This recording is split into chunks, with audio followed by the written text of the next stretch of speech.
I'm Petor Georgallou of Dear Susan Bicycles. Dear Susan Bicycles is based in Hackney, in Dalston.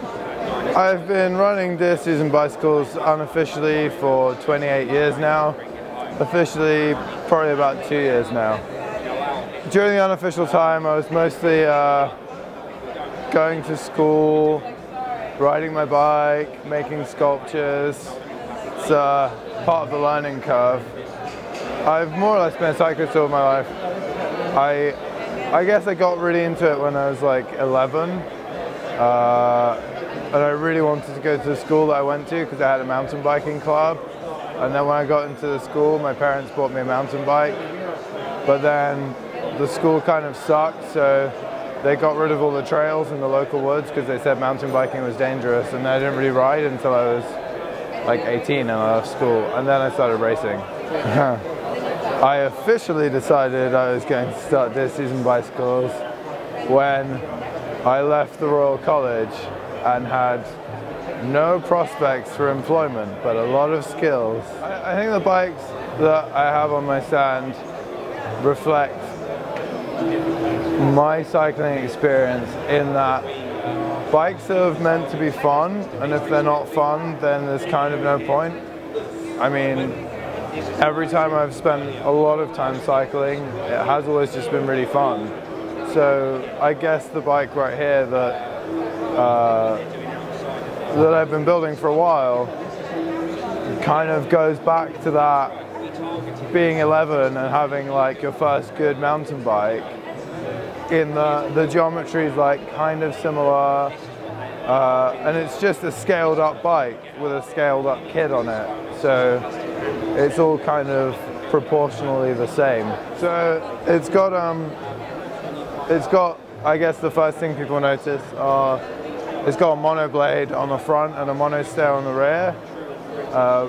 Basically, it means you can make it as stiff and a bit lighter or stiffer and stronger for the same weight. And this is kind of a bit in between. Like the fork, I didn't want it to be too stiff, because it's got to kind of move around and hit things and not just throw me off every time I cycle as fast as I can into an object. So I guess that's the thing people notice first. And it's got a pinion drive gearbox which rocks back and forth to tension the chain, although it will have a belt drive. I didn't really have time to order it before the show. I guess the hardest part of making this bike was when stuff doesn't exist, there's usually a reason why it doesn't exist, and that reason is usually either it costs too much, it's too much effort, or it doesn't work. And I guess in this instance, it was just quite a lot of effort. I mean, there's not like a way to do things, so you just come up with solutions, which is kind of really fun. That's like the most fun bit almost.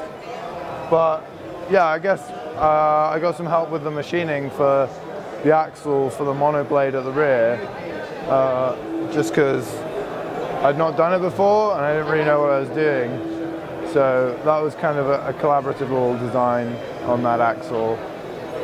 Yeah, I guess the mono stay rear was hard, especially with such a big tire, because there's a lot of things going on and not a lot of room there. Like, I can just commute on this if I want. If you pump the tires up hard, it's just quite fast on the road. Like, you know, it's obviously not a road bike, I'm not going to win any races, but it's a kind of all-terrain without being like a downhill bike or like a racing bike. You know, it's just a fun bike that will do everything, all the terrain. I don't have an average customer, that's why they come to me.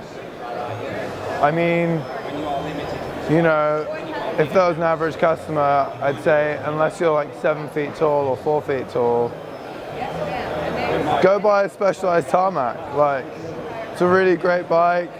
For me to make something that good, it's probably going to cost you like 3 times the price, because I'm just a guy. I may have like millions of pounds of research and development, and so my average customer is the customer that is not average and wants something that doesn't exist, because otherwise there's kind of no point in building it.